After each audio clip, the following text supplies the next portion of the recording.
No, con mucho gusto. Fabián Díaz, senador desde la Comisión Séptima. Así va, Felipe, la reforma a la salud del día de hoy. Pero fíjese usted que el senador Díaz tampoco está de acuerdo con la actitud del gobierno. Él mismo ha dicho es que el gobierno hizo unas mesas de mesas de trabajo y tal, y después hizo lo que se le dio la gana. Entonces tampoco es que está de acuerdo con Felipe, si usted ve la posición del gobierno. Si usted ve lo que está tuiteando hoy Alfonso Prada, si lo tiene a la mano, Ricardo, se lo agradezco. Alfonso Prada, que hace un año era ministro del Interior, salió por esto. ¿Usted se acuerda? No, pues en la crisis de Carolina Corcho. Lo mandan a la Embajada de Colombia en París. Y Alfonso Prada básicamente en el tuit está diciendo hoy, un año y pico después, 13 meses después, estamos en el mismo lugar en el que estaba el gobierno cuando fracasó hace un año con esa reforma a la salud que costó la salida de la ministra Corcho. Así que Felipe, ha habido crisis, ha habido cambios de gabinete, se desbarató la coalición del gobierno. Y la por ministra Corcho era transigente comparada con Jaramillo, ¿no? Quienes pensaban que el ministro Jaramillo iba a tener alguna maniobra, alguna cintura. No, se equivocaron. Eso, Felipe, es más intransigente que Jaramillo, imposible. Al final de cuentas, la conclusión, hoy estamos en el gobierno, no estamos, el gobierno está en el mismo punto muerto en el que estaba hace un año. Pero bueno, estamos porque pues la necesidad de una reforma a la salud pues nos interesa a todos, y es cierto que hay que hacer al menos ajustes, digamos, para no entrar en la discusión de fondo sobre el tema del sistema de salud en Colombia, que evidentemente, pues con la actual regulación, con el actual modelo, hay dificultades de muchas condiciones, de coberturas, de sostenibilidad fiscal, etcétera. Pero pues sí, yo creo que aquí me parece que el tema de la reforma a la salud ha generado una dificultad, que es que el gobierno no se resigna a que está derrotado. Y pues no hay ninguna opción, o sea, usted tiene 9 votos de 14 en contra, que además estaban cantados. Esto no era difícil imaginarlo ahora, Néstor. Algunas personas hoy dicen, no, es que sorpresivamente, la verdad es que el gobierno nunca ha tenido mayoría para ese proyecto en el Senado de la República, nunca. Incluso, mire usted que estos son los mismos senadores que en cambio sí le aprobaron en los primeros debates la reforma pensional, o en el primer debate la reforma pensional, es la misma comisión. Entonces, pues no son necesariamente unos senadores que le estén votando a todo que no al gobierno. En eso pues está el Centro Democrático, el Partido Cambio Radical tal vez, el Partido Conservador dividido, pero hay unos que le votan a favor unas cosas y en contra otras. Pues la de la reforma a la salud era la de la reforma a la salud era una pelea perdida, entre otras cosas porque el gobierno nunca aceptó una cosa que es el principio de la equivocación. El gobierno pensó que el sistema de salud era un sistema impopular. Cuando le preguntaron a la gente si le gustaba el sistema, si quería que lo modificaran, la gente dijo que pues le parecía razonablemente bueno. Pero Héctor, me da la impresión de que no han entendido todavía eso, porque el gobierno no cambia mucho el discurso. Pero Néstor, el gobierno sigue diciendo que este es el peor sistema. Usted ve al presidente Petro estos días, Héctor, todavía diciendo, y coge un pedacito de una cifra, que tenemos la cifra de mortalidad infantil más alta de las cifras de mortalidad. Pero mire, Néstor, con el hundimiento de la reforma a la salud queda absolutamente demostrado que la promesa de cambio se logra solo uniendo y concertando, no dividiendo al país y confrontando. Para ganar elecciones es conveniente dividir, sí, y confrontar y polarizar, pero para gobernar y hacer cambios tan profundos como el que estaba proponiendo el presidente Petro con el sistema de salud, pues tiene que convocar a sectores distintos a los que lo eligieron y a la izquierda tradicional. Y por eso estos senadores de la U, del liberal, del conservador, que yo no creo que estén hundiendo la reforma porque no les dieron mermelada. Esto es una simplificación torpe de la política. Están genuinamente preocupados con qué van a hacer con sus electores si aprueban una reforma que ellos mismos rechazan. Ha habido un poquito. ¿Cómo le van a explicar eso a los electores? Ha habido un poquito de mermelada como en todos los gobiernos, pero también la gente se opone, entre otras cosas, Felipe, porque ve las encuestas. Y usted sabe que si usted aprueba, usted como congresista, Felipe, usted que lo intentó, usted llega a votar a favor la reforma a la salud, y eso sale mal, como sería muy probable que saliera mal. Como es muy probable. Pues eso se lo terminan cobrando los electores. Eso tiene un costo político muy duro. Pero mire, hay 3 congresistas, por lo menos, de ese grupo de 9 que hoy están en contra de la reforma de la Comisión Séptima, que podrían haber de alguna forma apoyado el proyecto del gobierno y que el gobierno no escuchó. La senadora Norma Hurtado del partido de la U, la doctora Berenice Bedoya de la ASI también, que fue partido del gobierno, se les fueron. Y la senadora Ana Paola Gudelo del MIRA, por lo menos tres. Se han conjugado ahí, María Consuelo, dos cosas.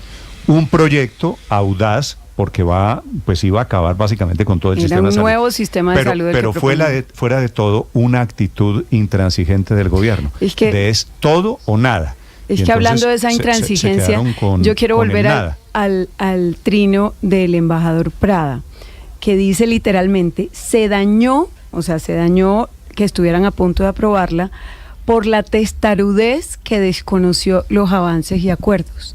Y yo pregunto, ¿por la testarudez de quién? De Carolina Corcho, gobierno. Sin duda. La testarudez tiene nombre propio, de Guillermo Alfonso Jaramillo y de Gustavo Petro, porque el señor presidente todos los días defiende precisamente el planteamiento inicial, que no había tenido ningún consenso ni ningún acuerdo. Entonces, pues cuando el embajador Prada habla de testarudez, creo que esa testarudez tiene... ¿Será que Prada está aburrido en Francia? No, para nada. Yo creo que yo tengo una interpretación distinta. Yo creo que él se refiere a Carolina Corcho porque al final ese fue el origen de la ruptura del acuerdo nacional. Están viniendo, Felipe, entre otras cosas, estos embajadores que todavía tienen influencia política. Usted ve cada rato en Bogotá a Roy Barreras o cada rato en Bogotá a Alfonso Prada, porque están trayéndolos para mover cualquier voto, cualquier capacidad todavía de influencia. Néstor, pero hay que acordarse que Gustavo Petro era senador y estaba sentado en el Senado cuando se hundieron las reformas anteriores del gobierno Duque y del gobierno Santos. Y quizá eso explica por qué está usando una estrategia distinta, de negociación tan dura, de tratar de llevar al límite. Uno no puede creer que el gobierno no sabía que si pasaba esto en el Senado, pues se hundía. Queda esa reforma, esa ponencia alternativa. Este representante Díaz que usted entrevistó me pareció muy sensato y tiene las condiciones para poder armar algo que medio funcione. Porque es que además el gobierno tiene la ventaja de que podría aceptar un texto desfavorable en Senado porque tiene uno que tendría que conciliarse con el de Cámara de Representantes, que es más favorable al proyecto original. Entonces tiene ahí un espacio. Entonces uno pensaría que sí van a llegar a la negociación final. Textos diferentes. Yo no creo que vayan después a conciliación, Álvaro. Que lo aprobamos diferente en la Cámara y que después se impone el texto del Senado. Sí, pues es que el mecanismo es comisión de conciliación porque si hay dos textos no hay alternativa. Yo lo que creo es que quieren negociar, pero el gobierno siempre ha tenido la duda de que le salga una reforma inane, porque él sabe que le queda la alternativa de política de acusar a la oposición de los problemas del sistema, que los tiene graves y van a venir y va a poder mostrar el dedo hacia la oposición, porque sabe que el sistema de salud está llegando a un límite de sostenibilidad financiera. Entonces, yo sí creo que al final el gobierno sabe que tiene que negociar, posible que no, es evidente que hay ciertas cosas del proyecto del gobierno que no son viables políticamente, no solamente en el Congreso, sino afuera en la opinión pública, y que ha negociado así de duro para tratar de que no le pase lo de los gobiernos anteriores, que hay esos hundimientos suaves que con vaselina le terminan tumbando la reforma. Ojalá sea así. Es que aquí no ha habido. Porque pues no Petro es terco, pero Petro es político. Petro ha sido senador y Petro tiene un lado pragmático. Muy bien, 8:45. Néstor, le iba a decir a Álvaro, Felipe, de estos temas los maneja usted más que yo. Yo no creo que en este proyecto, en este trámite, haya habido mucha vaselina, la verdad. Esto ha sido solo a punta de se denunciaron muchos vicios de forma en la Cámara. Recordemos, las representantes Catherine Jubinao y Catherine Miranda denunciaron vicios de forma y anunciaron además que demandarían esa ley si pasaba por vicios de forma. Yo tampoco le veo larga vida a la famosa proyecto de ley alternativa o a la propuesta alternativa. Mire usted que el senador Miguel Ángel Pinto del Partido Liberal ya anunció que tampoco va a votar la alternativa. Por una razón, dice, es la misma del gobierno con remiendos. O sea, esa ilusión que se están haciendo con la alternativa también creo que se va a desvanecer. Mejor dicho, yo creo que no hay negociación. O sea, es que nos vamos a sentar a negociar a ver si sale la alternativa. Me da una impresión por las señales que está dando el senador Pinto, que es clave, ¿no? Porque pues los otros votos son del Partido Conservador, de Cambio Radical, del Centro Democrático, que están pues en la negativa absoluta. Pero el senador Miguel Ángel Pinto, que es el Partido Liberal y que podría ser el puente, ya dijo, tampoco vamos a votar la alternativa, porque es la misma del gobierno con remiendos. Así pues el senador Fabián Díaz nos diga lo contrario, pero la verdad es que a la alternativa tampoco le estoy viendo larga vida, también le estoy viendo vida bien cortica, porque la verdad es que lo que quiere, creo yo, el sector político que está hundiendo la reforma a la salud, es decir, barajamos y volvamos pero además pero es que procedimentalmente primero van a tener que someter a votación la ponencia de archivo. Y si están los 9 votos, se fue. No, sí, por ley quinta tienen que arrancar con la ponencia negativa. Eso es de procedimiento en el Congreso. Creo que eso está medio enterrado. Pero miren, 47 minutos. Lo que es cierto es que el sistema de salud de Colombia no es perfecto. No es el peor del mundo como lo ha afirmado el gobierno, pero sí necesita correcciones, especialmente en zonas rurales, en salud preventiva, y por eso es deseable unos elementos de la reforma. Si el gobierno que se le ocurrió que era importante concertar ya en el tercer debate, después de tener al país en vilo un año, de romper la coalición, está dispuesto a concertar en lo esencial, no en cosas cosméticas, sino de fondo, en una ponencia que logre usted que conoce que realmente el sistema mejor, yo creo que eso es bueno para el país y no hay que hundirlo. Respóndase usted esa pregunta, usted que tiene vínculos y que conoce al gobierno. ¿Usted ve al gobierno cediendo en algo después de año y medio queriendo negociar? ¿Lo ve?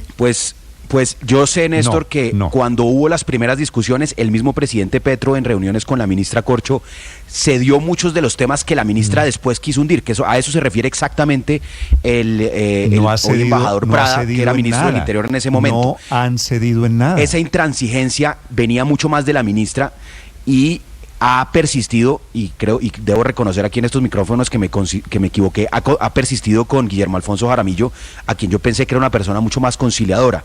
Entonces yo sí creo que el presidente es mucho menos radical que lo que era la ministra Corcho en estos elementos de la reforma a la salud. Luis Ernesto, y si logran un acuerdo, pues es bueno para el país realmente. Si logran una reforma que mejore la salud del sistema y no que lo dañe. Pero las declaraciones del presidente Petro hace 3 días, cuando pues se juntaron estos para hacer la ponencia negativa contra el Congreso, fue violenta.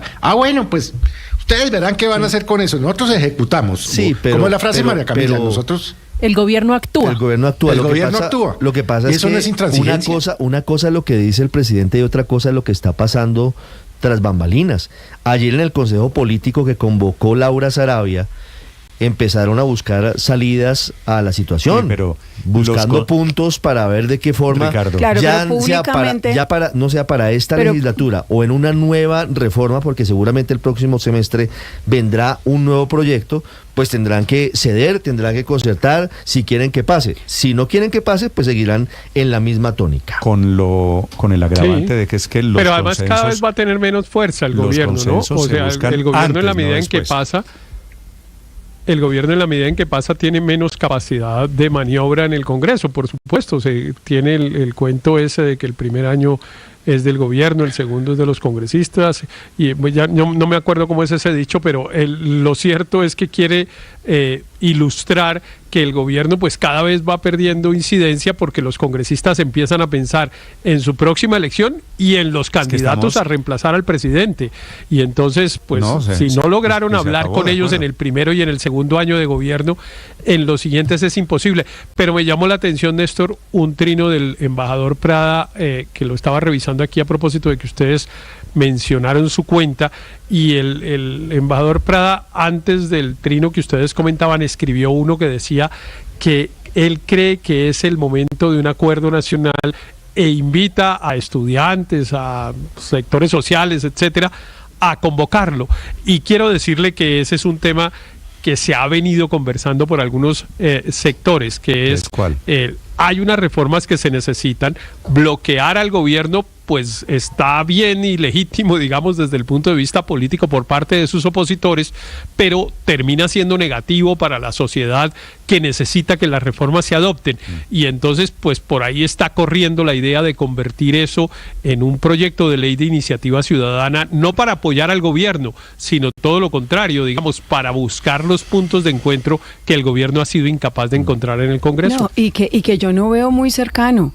A mí me da pena, pero yo no creo que un presidente que estigmatiza a los congresistas que no votan su proyecto y dice cosas como el congresista a quienes los intermediarios privados del dinero público le pagan sus campañas va a conseguir el apoyo después de esos mismos congresistas. Es imposible. Está dinamitando cualquier puente. 8 de la mañana, 51 minutos.